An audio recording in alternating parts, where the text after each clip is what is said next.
Si mama berontak, si bapak pegang tangannya, saya ngambil kalungnya, langsung saya cepuk. Setelah dimutilasi kedua korban, kemudian apa lagi yang dilakukan? Kalau bapak mah liatin sambil bantuin bakar. Tapi kalau dari baunya sendiri seperti apa Pak? Baunya seperti bangkai lah.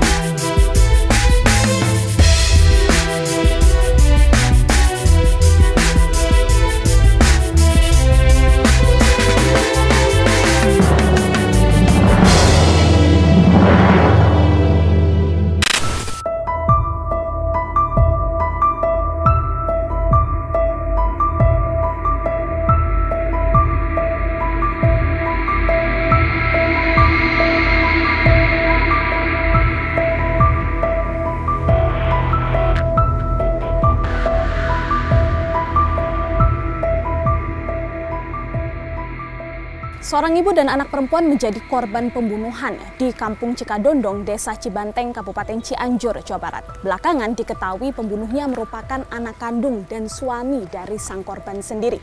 Korban dibunuh, kemudian dimutilasi dan dibakar, hingga beberapa waktu kemudian potongan-potongan tubuhnya berhasil ditemukan oleh warga. Apa yang sebenarnya terjadi dan apa motif yang mendasari pelaku melakukan pembunuhan ini? Bersama saya Kristanti Yosefa, Anda menyaksikan Fakta.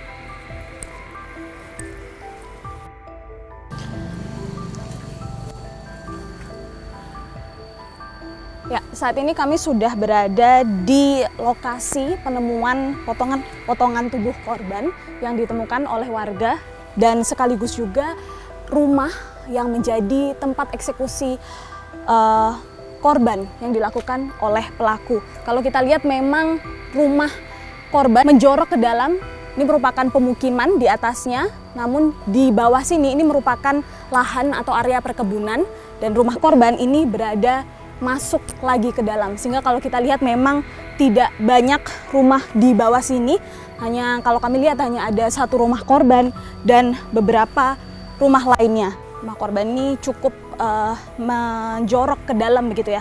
Nanti kita akan coba mencari informasi apa yang bisa kita temukan dari rumah TKP eksekusi, tapi saat ini pemirsa saya lebih tertarik untuk menelusuri jejak-jejak penemuan potongan-potongan tubuh korban yang ditemukan oleh warga. Hari ini saya sudah janjian dengan warga yang pada saat itu pertama kali menemukan potongan tubuh korban, yakni Pak Dede.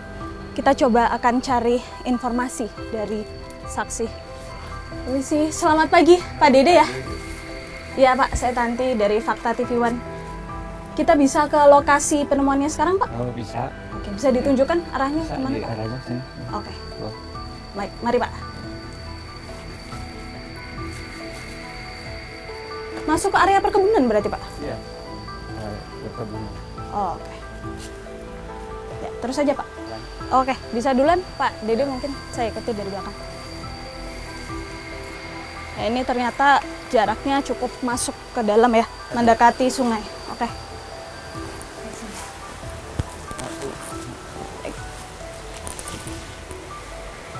Jalannya cukup susah ya Pak?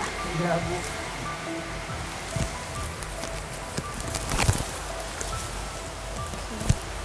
Ya, ini lokasi titiknya ya Pak ya? Iya. Tepatnya di mana Pak? Bisa Di ditunjukkan? itu tuh di sana yang nggak ada rumputnya di Oh situ. itu ya, yang tanah Iya, itu saja ya? iya. Saya lagi potong rumput itu ada rahang kena parang itu. Ya lah, saya langsung lapor ke Pak Andi, ada sana Pak Andi. Pak ini rahang apaan nih? Gitu. Terus nggak udah lama dari itu rekangan di sini. Ini. Langsung berdua ketemu lagi di sini ada kepalanya. Oh, kepalanya di Sebelah sini ada kelapa. air situ Pak? Enggak. Terendam air Enggak. atau enggak? Enggak terendam air di sini nih. Seperti apa kondisi kerangkanya pada saat itu? Kerangkanya itu udah pada bersih Bu, ininya kepalanya, Kulitnya nggak ada, cuman apanya itu Tempurung. tengkoraknya aja. Kalau sisa-sisa potongan korban yang lain ditemukan di mana Pak? Katanya di irigasi sudah saya temui itu katanya. Saat ini saya sudah janjian bersama dengan salah satu warga yang pada saat itu menemukan potongan tubuh korban, tapi tidak di lokasi ini, melainkan di lokasi lainnya. Selamat siang, Pak Kabong. Selamat siang juga. Ya. Saya Tanti dari TV One. Pak Kabong, bisa kita ke tempat yang pada saat itu Pak Kabong menemukan potongan tubuh korban ya? Oke, ke arah mana kita Pak? Ke arah situ lurus. Oh, ke arah sana? Ya, lurus dari situ belok kanan gitu. Oke, berapa jauh? Jaraknya dari sini kira-kira sekitar 300 meteran. Sana ya Pak kita? Ya, ke sana aja lurus. Oke, siap.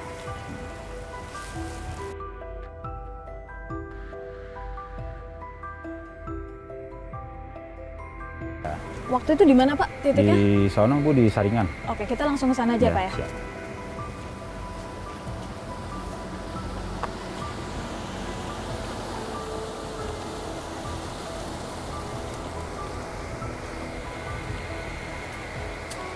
Oke Pak Kabong, jadi pada saat itu titiknya di sini ya? Ya, di penemukannya? sini. Ya, di Oke, sini. kayak gimana pada saat itu ceritanya? Kita kan lagi nongkrong sama anak-anak di sono. Kebetulan saya lagi tugas bikin bersihin sampah di sini. Oke, Gitu di ya. mana tuh Pak nongkrongnya? Nongkrongnya di pos. Pos ini? Ya, itu ada pos kan itu. Ada pos kan itu, tiba-tiba kan di sono rame katanya warga menemukan tengkorak gitu, menemukan tengkorak warga. Ya teman saya disuruh ke sono, itu kan udah banyak polisi di rumahnya Pak Jojon, udah banyak polisi. Ya terus saya di sini, terus dia ke sini lagi, balik lagi. Pas saya ke sini, rame-rame, pas saya ke sini di sini menemukan kaki gitu. Di mananya Pak? Nih. Di sini. Oh, nyangkut di sini ya. Nyangkut di sini. Berarti. Ya, nyangkut di sini nih kaki gitu. Terus kemudian apa lagi? Kemudian saya angkat, ternyata saya angkat ke atas, dikira saya kan bukan kaki. Ya saya nyelukin teman saya yang di sono. Jangan di sini kata saya gitu. Ini apa kayu apa kaki? Pas dilihat betul-betul dari terus dilihat, saya lihat kakinya ini nih. Ini kan masih utuh kaki ini. Oh, bentuknya masih seperti ini. Masih utuh ini, cuman ini ada bekas golok gitu yang bawahnya nih. Ini kaki seperti ini nih kakinya gitu. Seperti kaki orang dewasa atau anak kecil? Kayaknya sih dewasa, tapi kan saya nggak tahu kaki ini perempuan apa laki gitu, belum tahu gitu. Oke, Pak, pada saat itu kan sekitar jam berapa? Jam 8. Jam 8 ya, malam. Jam 8 malam ya. Nah, itu kan malam hari, artinya di sini gelap ya? Iya, gelap. Pada ya. saat itu yang kelihatan sama Pak Kabong itu kakinya seperti apa bentukannya Pak Kabong? Dikira saya kayu itu. Dikira saya kayu kan, pas ngambil dari sini dikira saya kayu kan, ini ada lampu terang juga ya. Dikira saya kayu, pas diangkat ke atas ternyata kaki gitu. Kaki saja atau ada potongan tubuh lain Pak? Terus yang pertama saya nemunya kaki. Pas begitu airnya agak surut lah, yang tangannya ada di sini, dua-duanya juga ada tangan. Yang tangan satu cuman udah nggak berbentuk tangan, cuman ininya udah nggak ada gitu, segalanya udah nggak ada, cuman tulang doang lah gitu, tulang doang bergeletak di sini dua gitu, geletak dua. Itu di dalam itu ya di saringan, mungkin nyangkut di saringan. Yang pertama mah kaki, terus begitu rame-rame ya saya angkat, itu yang paling terakhir ngangkat kaki tangan gitu. Nah itu dalam satu bungkusan yang sama kah atau datangnya itu ketemunya ada jeda waktu yang berbeda? Mungkin kan kalau di sini kan air gede dari sono, mungkin burai lah apa gimana gitu, makanya berpisah gitu. Oh, mungkin dari sono kayaknya dari sono mungkin disatuin gitu kayaknya gitu. Tapi kan udah kesini karena air badak, karena pertempuran di jalan berseceran, kayaknya begitu. Terima kasih banyak Pak Kabong sama-sama, atas Bu, ya. penjelasannya. Ya. Nah pemirsa, kalau tadi menurut keterangan dari Pak Kabong ya, aliran air dari belakang rumah TKP pembunuhan dan juga eksekusi ini mengalir menuju ke arah pintu air sini. Artinya mungkin dapat kita simpulkan juga bahwa pelaku ini membuang potongan bagian tubuh yang lainnya itu berada di sana atau mungkin di tempat lainnya, namun yang jelas aliran air ini mengarah ke sini sehingga kemudian ditemukan oleh warga atau saksi tepat di pintu air ini. Kita temukan fakta selanjutnya. Setelah dimutilasi kedua korban, kemudian apa lagi yang dilakukan?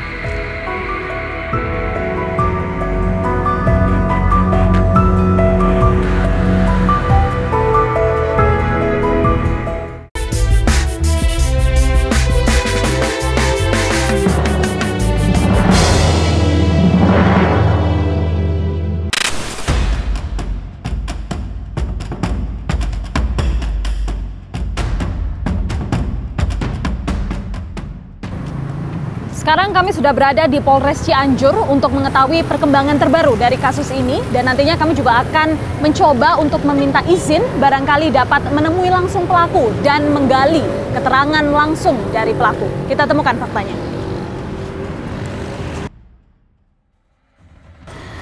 Pemirsa, ini merupakan sosok kedua pelaku pembunuh ibu dan juga anak di Cianjur, Jawa Barat. Di samping saya saat ini sudah ada kedua pelaku, di mana keduanya berkomplot untuk melakukan pembunuhan terhadap ibu kandung. Di sebelah kiri ya, ini sudah ada Yanti yang mana merupakan anak kandung dari korban, sekaligus pelaku utama atau otak pembunuhan dari kasus ini. Dan kemudian di sampingnya merupakan ayah Yanti yang juga turut membantu dalam proses pembunuhan. Seperti apa pengakuan mereka? Kita temukan faktanya. Kami didampingi oleh pihak reskrim akan masuk ke dalam.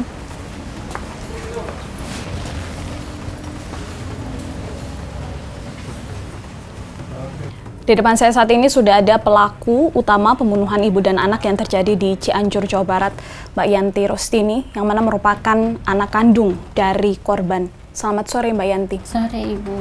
Mbak Yanti, saya pengen tahu ceritanya mengapa ya Mbak Yanti bisa sampai melakukan hal ini.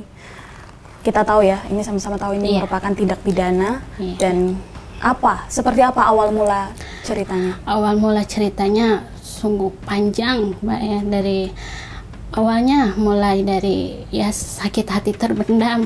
Dari kecil saya selalu disisihkan. Udah lama ya dipendam. Ya. Mama dari Yanti kelas 5 sampai sekarang punya anak 3 tahun. Yanti rindu kasih sayang Mama. Jadi berapa lama Mbak Yanti nginep di rumah orang tua sampai akhirnya terjadi pembunuhan ini? 2 minggu. 2 minggu, iya, itu full nginep di rumah orang tua ya? Iya, cuman suka lihat suami karena kan khawatir lagi sakit. Cuman nggak nginep di rumah suami. Apa yang terjadi pada saat itu Mbak? Pas waktu mau dicekiknya itu. Iya, seperti apa ceritanya? Jadi ceritanya biasa si bapak kompromi gitu ya, kan adik saya nggak pulang, nggak ada telepon, nggak apa. Cuma kalau saya kan namanya juga di kampung gitu Mbak ya. Kata si bapak ada yang nagih utang tanah, itu namanya Mang Atang, tapi saya nggak lihat mukanya, jadi nggak tahu itu orang itu. Ya, katanya di Garung, itunya tempat tinggalnya gitu. Cuman datang ke kebun, kan si Mama nggak ikut ke kebun. Ya. Dan kata si Mama, gimana? Ya katanya mendesak gitu, mendesak. Dan dari situ kata Yanti itu, Mama gimana kalau perhiasan gitu kan, mau dijual aja dijual gitu kan, pakai kalung yang 41 gram itu. Nah, katanya yang nagihnya itu mendesak, bapak kan si bapak ngebun cabai tapi mati semua gitu, gimana kena itu hama gitu. Ya kan Mama pakai kalung tuh, nanti kalau si bapak panen lagi ada uang gitu, beli lagi perhiasannya. Tapi si Mama jangan. Dari situ mungkin saya udah emosinya udah kencang mungkin ya Ibu. Dari situ yang ngomong panjang itu saya, Mama harta tuh nggak dibawa mati. Nah Mama kayak gitu. Terus si bapak enggak, kalau bahasa Indonesia udah jangan berantem udah gitu. Kata si bapak ya, bisa saya sama Mama ribut. Ada cekcok ya di situ ya. Terus saya ngedeketin Mama, saya geser duduk dekat Mama. Sama saya kan kalungnya panjang, yang 41. Saya tarik, mau ditarik gitu. Itu di mana posisinya? Hadap-hadapan. Enggak, maksudnya di beda ruangan sama Bapak? Enggak. Satu ruangan? Satu ruangan. Terus akhirnya Bapak misah. Udah, dia nggak usah gitu kan. Si Bapak sambil teriak. Terus si Mama berontak, Bapak pegangin tangannya pegangin tangannya yang kencang kan aku. Atau si Mama, jangan nanti kalung saya pegang. putus. Saya hilang kendali, Ibu. Si bapak megang tangannya, kan berontak gitu ya, berontak. Si bapak pegang tangannya, saya ngambil kalungnya, langsung saya cekik. Malam itu nggak tahu apa yang terjadi di otak sama di hati saya, Mbak. Anak lagi tidur, saya juga cekik. Kenapa anaknya ikut di? Nggak tahu, Mbak. Sekarang saya juga ini udah singkat cerita, besoknya saya jual kalung, ya, jual kalung. Ya, kalau nggak salah jadi 19 juta berapa, kata toko emasnya ini susut 1 gram katanya. Terus dari situ karena si bapak kasihan nggak punya HP-nya jelek, saya beliin HP si bapak 3.100.000. Terus habis itu terus kata si bapak, kasihan suami kamu nggak kerja, kalau lagi nggak ada apa-apa di rumah, kasih 500.000 katanya. Jadi saya kasih 500.000 buat suami. Dari situ dalam kondisi di rumah mama udah terjadi pencekekan. Setelah dicekik itu kan saya sempat moto. jadi difoto karena Mbak Yanti kenapa, merasa puas atau apa? Enggak, mungkin dia, Mbak, mungkin di hati saya Dendamnya terbalaskan begitu. Merasa puas di foto ya? Iya, rasa puas. Jadi di foto itu udah, bahkan udah saya mutilasi. Saya selalu pandangin foto. Terus apa yang selanjutnya terjadi? Tadi kan Bapak menanyakan ini gimana, jasadnya harus digimanain. Kejadian itu nggak singkat, jadi maksudnya nggak langsung dimutilasi. Jadi biar bengkak dulu, Mbak. Nggak tahu apa yang terjadi di otak sama di hati saya ya. Berapa lama itu? Hanya 4 hari, 4 ke 5-nya. 4 ke 5-nya. Oke, 4 hari sampai 5 hari dibiarin aja. Kemudian? Ini dari situ kayak ada yang basic, katanya nanti juga hidup lagi harus dimutilasi, harus dioperasi katanya gitu, bukan dimutilasi yang kedengeran di ini saya. Hanya dioperasi nanti juga hidup lagi. Apa yang Mbak pikirkan waktu melakukan itu semua? Yang ada di pikiran Mbak Yanti? Yang ada di pikiran kayaknya mungkin gimana, hati tuh kayak udah nggak sakit, hati nggak sakit, nggak, supaya kayak nggak apa ya, mungkin udah terjadi ini sama ngerasain nggak ada yang disayang, nggak ada apa gitu, nggak nyesel ya? Ya udah, mutilasi aja gitu. Dalam kejadian itu nggak ada rasa takut juga, nggak ada, bahkan si bapak udah 2 kali ngingetin. Anak juga ikut dimutilasi? Iya. Ketika memutilasi anak, apa yang dipikirkan? Nih, ketika anak, nah, Habib Mama, gitu. Ketika mutilasi anak, ada rasa penyesalan itu? Nggak ada, cuman udah terlanjur dicekik gitu, Mbak. Ada, sampai sekarang juga ada. Setelah dimutilasi kedua korban, kemudian apa lagi yang dilakukan? Setelah dimutilasi, jadi nggak sehari beres. Nggak sehari selesai? Nggak sehari, 4 hari. Jadi nggak sehari langsung tek langsung beres, enggak. Itu Mbak Yanti sendiri yang melakukan atau sama Bapak juga? Kalau Bapak mah liatin sambil bantuin bakar. Jadi yang motong, yang apa saya, makanya disebut otak ini saya yang ngelakuin. Terus setelah dimutilasi dibakar, betul? Iya. Setelah itu dikemanakan jasadnya? Dibuang ke sungai, ke kali, namanya kali, ke bendungan. Sama Bapak juga? Atau makan malam-malam buangnya, saya takut. Apa yang Mbak bilang ke Bapak saat itu? Bapak kan udah rame-rame tuh yang kepalanya ke itu ketemu sama warga. Oh, itu sudah sempat ketemu sama warga. Jadi itu buangnya nggak langsung semuanya? Enggak, Ibu. Jadi pas udah warga ada yang nemu kepala tengkorak, kan rame-rame itu. Nah, dari Polsek Sukaresmi juga ada katanya ada yang bikin status juga ini kepala manusia apa hewan, pokoknya rame gitu. Itu apa yang Mbak pikirkan saat itu? Udah ketahuan aksinya? Dari situ di hati tuh Ibu gemetar, di hati saya tuh takut ketahuan ya. Takut ya, dari situ masih ada kakinya kan, Bapak ayo antar, terus saya buang ke itu, Baru buang ke sungai itu, ke bendungan. Itu yang terakhir dibuang. Saat ini kami sudah bersama dengan Pak Cahya. Pak Cahya ini merupakan ayah dari pelaku Yanti, sekaligus juga menjadi pelaku yang turut membantu pembunuhan ini ya, membunuh istri Pak Cahya sendiri, Bu Lilis, beserta juga cucu Pak Cahya. Pak, saya pengen tahu Pak, pada saat itu awal mulanya diajak Mbak Yanti membunuh. Iya, karena ini gimana? Karena saya waktu itu hilap karena soal urusan utang piutang tanah gitu. Itu alasannya? Iya. Ada utang berapa tanah? Utangnya semuanya 130 juta.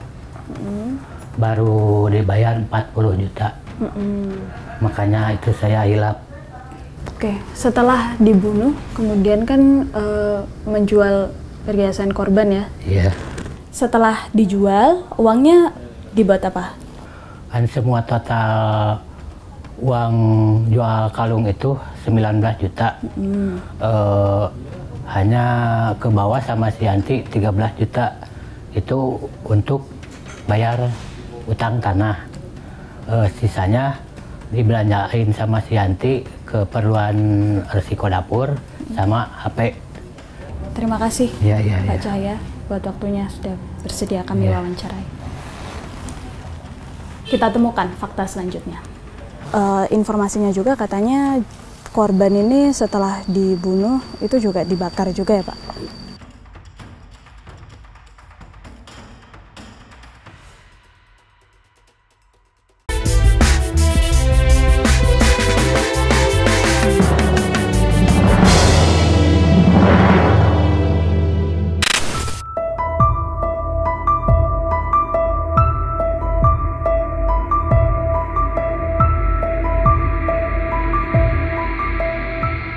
Tadi saya sudah bertemu dengan warga yang menemukan potongan tubuh dari korban yang letaknya di area perkebunan tidak jauh dari sini, sekitar 50 meter dari TKP pembunuhan atau lokasi kejadian pembunuhan.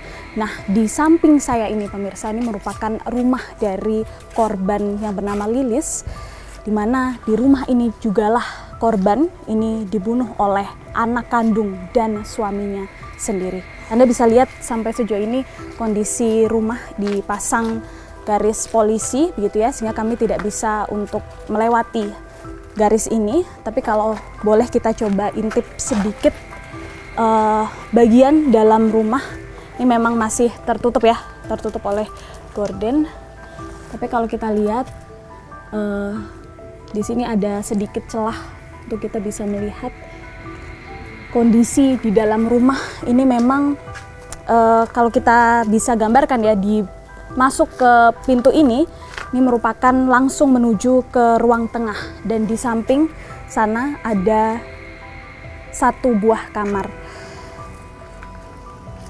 Di tempat inilah pemirsa pelaku kemudian melakukan aksi pembunuhannya dengan cara mencekik korban, yakni Lilis dan ibu kandungnya dan juga anak kandungnya sendiri. Kedua korban ini dibunuh di sini, kemudian sekitar 4 hari lamanya kedua korban ini dibiarkan terbaring di dalam rumah ini, hingga kemudian akhirnya pelaku memutuskan untuk melakukan mutilasi sampai kemudian membakar dan membuang sisa-sisa bagian tubuh korban. Anda bisa bayangkan pemirsa, selama sekitar 4 hari lamanya ini korban atau jenazah ini dibiarkan berada di dalam rumah ini saja, dan selama jarak waktu 4 hari itu pelaku melakukan aktivitas sehari-harinya, makan, minum, tidur bersama-sama dengan 2 jenazah yang terbaring di dalam sini.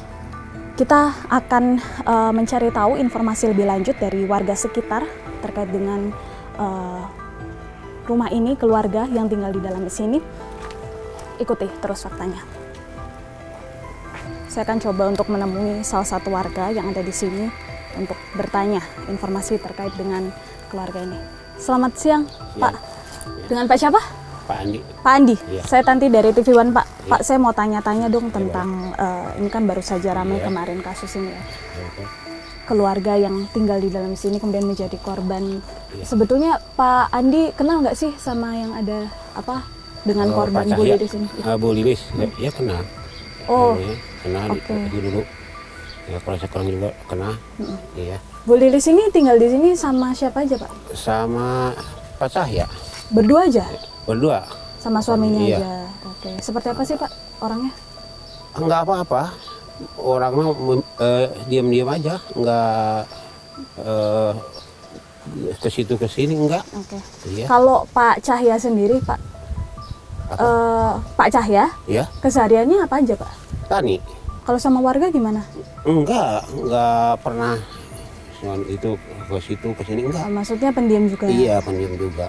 Pak, informasinya juga katanya korban ini setelah dibunuh itu juga dibakar juga ya, Pak? Iya, barangkali. Iya. Di mana itu, Pak? Ya, Posisi dibakarnya? Dari situ. Dari situ dibakar. Boleh ditunjukkan? Iya. Di mana? Lewat mana? Dari Ya. juga bisa. Oke, bisa kita ke sana ya?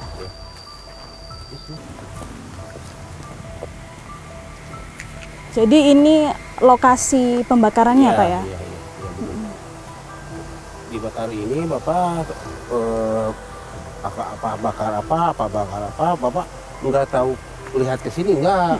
Agaknya lihat cuman asapnya doang ke situ. Oh, sempat ada asap? Iya, ada asap. Kan Bapak dari situ di atas, Bapak di atas itu bakar apa gitu. Tahu bakar orang, apakah bakar itu, bakar ini enggak, Bapak. Itu bakar unta aja. Kan kali itu kan ada bakar anjing, bakar itu. Kan enggak sempat Bapak ada itunya asapnya. Cuma bakar biasa aja dah. Tapi kalau dari baunya sendiri seperti apa, Pak? Emang? Baunya seperti bangkai lah, bangkai buruk gitu dibakarnya. Itu dibakarnya. Nah, itu Bapak lihat nggak siapa yang bakar? Pak Cahya sama Yanti. Berdua Iya, itu? berdua. Iya. Tiap hari, tiap malam hari. Oh, ngebakarnya. malam? Iya, malam hari ngebakarnya gitu. Terima kasih banyak, Iya, iya. Pak Andi, Iya. sekali lagi. Iya. Kita temukan fakta selanjutnya.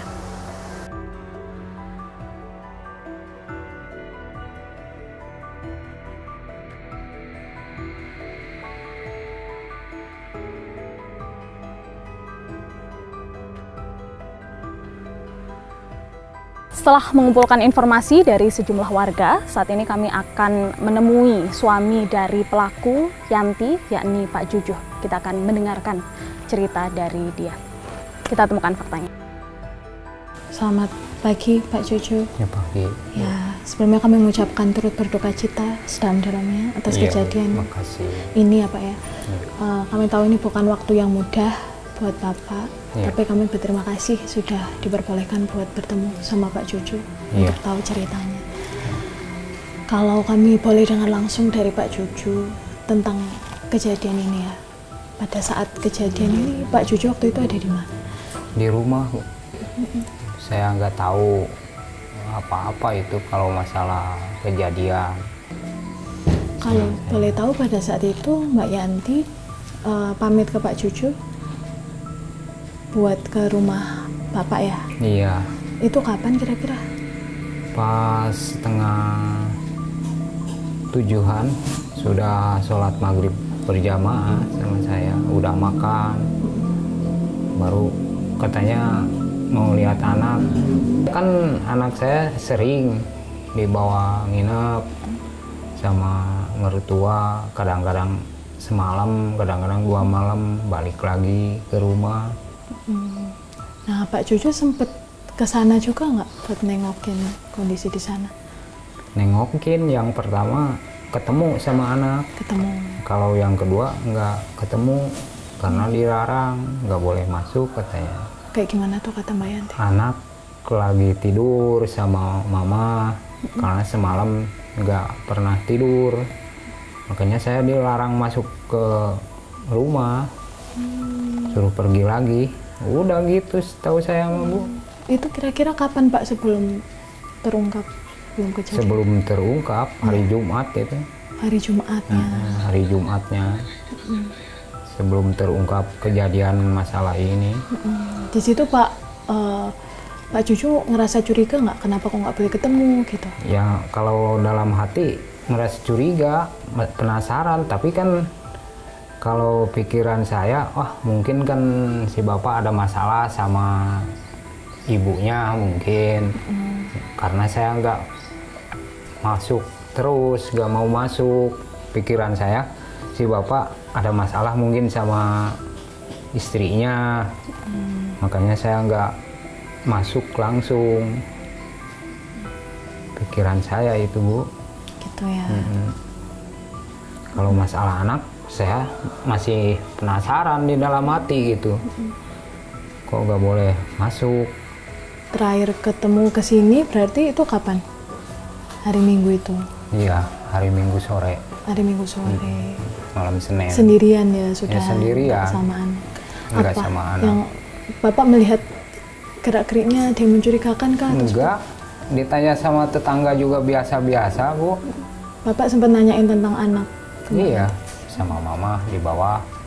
Udah, saya juga percaya kan, bukan sekali Bu dibawa ke orang tuanya. Pak Cucu, kalau boleh kita tahu, ini kan yang keterangan yang beredar gitu ya, katanya Mbak Yanti ini merasa kurang mendapatkan kasih sayang dari ibunya, kurang karena katanya ibunya lebih dekat sama adik-adiknya dan sebagainya. Kalau yang Bapak tahu gimana? Nggak cerita sama saya mah Bu, nggak cerita masalah itu, makanya disebut istri saya pendiam. Kalau ada masalah nggak cerita langsung sama saya, enggak. Kalau masalah keuangan mungkin Mbak Yanti pernah nggak cerita bapaknya Mbak Yanti ini butuh uang dan lain sebagainya, pernah cerita ke Bapak nggak? Enggak. Nggak pernah juga. Enggak pernah. Bapak tapi pernah melihat kayak cekcok gitu nggak antara Mbak Yanti sama ibunya? Nggak pernah Bu. Nggak pernah. Biasa aja ya? Biasa aja. Makanya saya juga kaget tradisinya, kejadiannya di luar dugaan.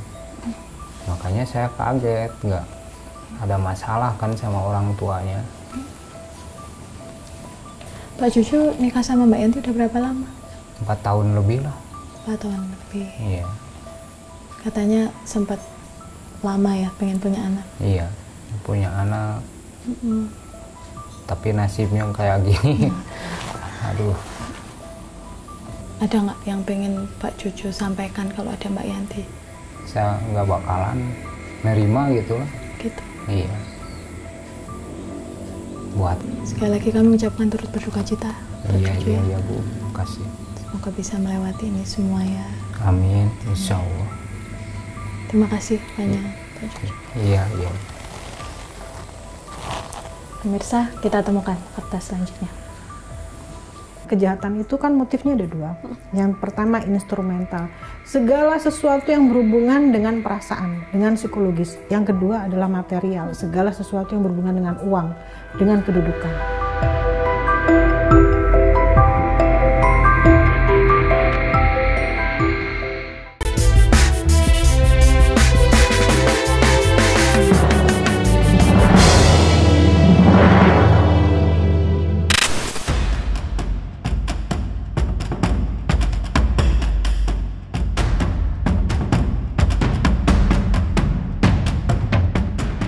Bersama kami saat ini sudah ada Kasat Reskrim Polres Cianjur, AKP Tono Listianto. Selamat sore, Pak Selamat sore, Mbak.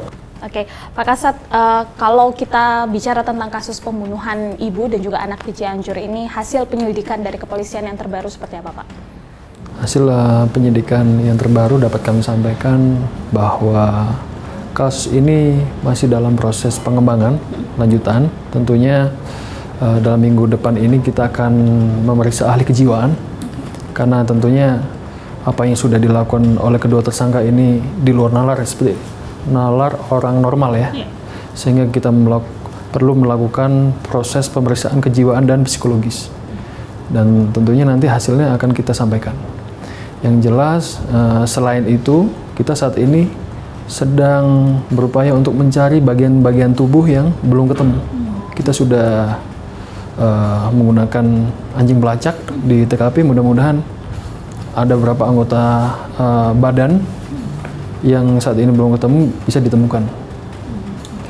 Pak, artinya ini kan juga kalau tadi mendapatkan pengakuan gitu ya dari pelaku, ini salah satu yang menjadi alasan begitu oleh pelaku ini katanya juga mendapatkan bisikan-bisikan gitu ya untuk melakukan pembunuhan ini. Kalau dari hasil ketemuan kepolisian sendiri seperti apa?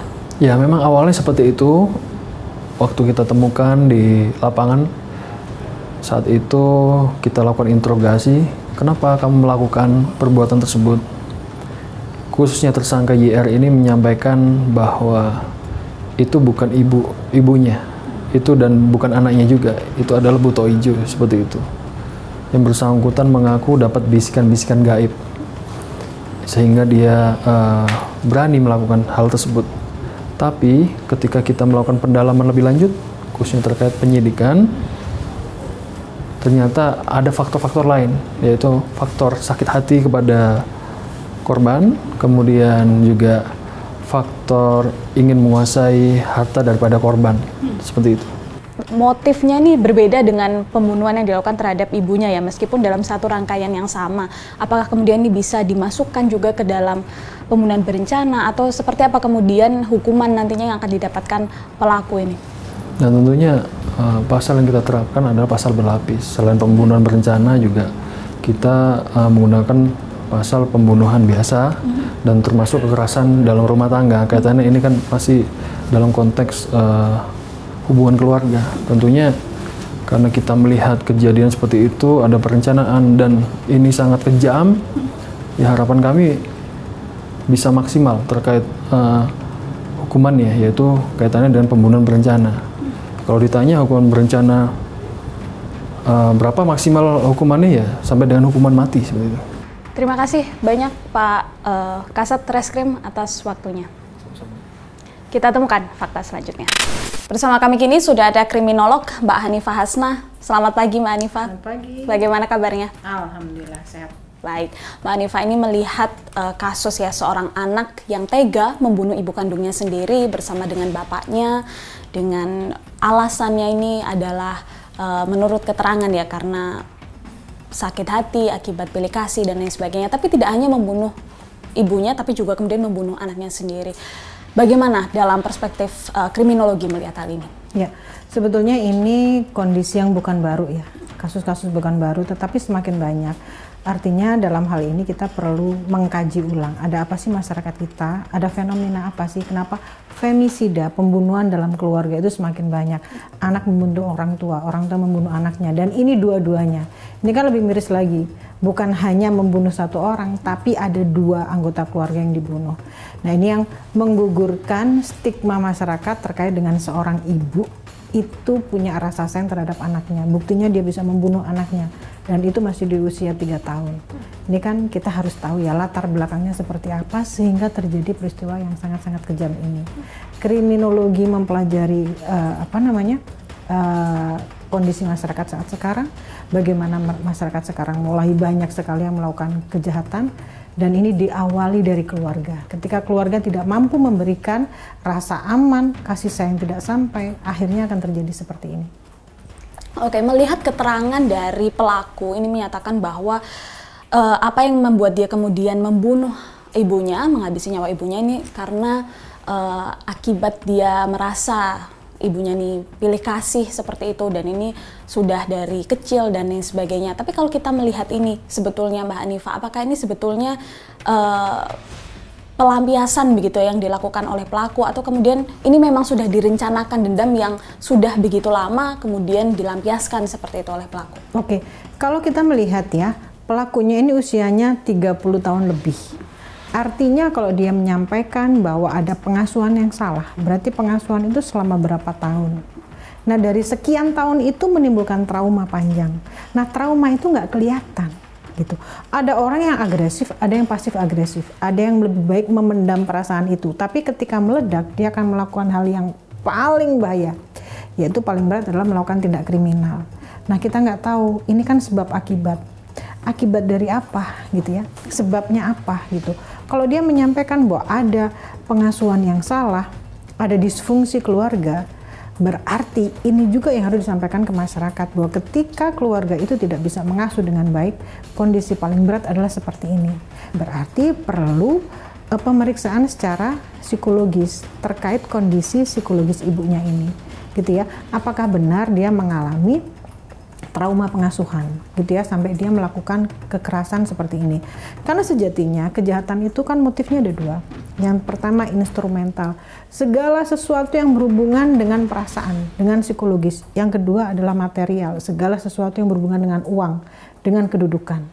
Kalau kita ngomongin bapaknya membunuh itu karena alasan 90 juta, itu berarti material. Tapi kalau anaknya menyampaikan karena ini untuk urusan instrumental, perasaan, dendam dan lain-lain, klop lah ini gitu ya. Jadi ini combo sebagai salah satu alasan untuk melakukan pembunuhan dan ini sangat-sangat menyakitkan untuk pelaku. Oke. Bu, kami juga mendapatkan informasi begitu ya kalau pelaku ini juga sempat mendapatkan bisikan-bisikan begitu ya. Dia mendapatkan bisikan awalnya sampai kemudian memutilasi ibunya itu karena ada bisikan bahwa nanti ibunya akan hidup lagi, harus dioperasi dan lain sebagainya. Seperti apa melihat hal ini? Bisikan dari makhluk gaib itu mungkin ada ya, ada ilmunya sendiri gitu ya. Sakitnya namanya skizofren. Tapi skizofren itu seberapa parah? Dari kapan dia punya skizofren? Bagaimana pengetahuan keluarga tentang anak ini atau pelaku ini terkait dengan skizofrennya? Tapi kalau ini munculnya setelah kejadian, bisa jadi karena serangan ketakutan, penyesalan yang mendalam. Jadi bisa jadi ini bukan penyakit, tapi rasa penyesalan dari kesadaran yang terlambat datang. Terima kasih banyak Mbak Hanifah atas waktunya. Terima kasih Sama-sama. sudah bersedia untuk kami wawancara. Kasus mutilasi yang dilakukan seorang wanita dan ayahnya terhadap keluarganya ini merupakan kasus yang begitu tragis. Fakta yang kami temukan di lapangan ada dua motif yang mendasari pelaku melakukan aksinya, yakni motif ekonomi dan dendam akibat rasa kasih sayang yang kurang dari ibunya. Kriminolog menilai bahwa pembunuhan ini dapat terjadi selain karena motif ekonomi, tapi juga karena pola pengasuhan yang salah. Pelaku tak hanya membunuh ibunya, tapi juga kemudian menghabisi nyawa anaknya sendiri. Peristiwa ini dapat menjadi pelajaran bagi kita semua. Saksikan terus Fakta setiap hari Senin pukul 20.00 waktu Indonesia Barat, hanya di TV One.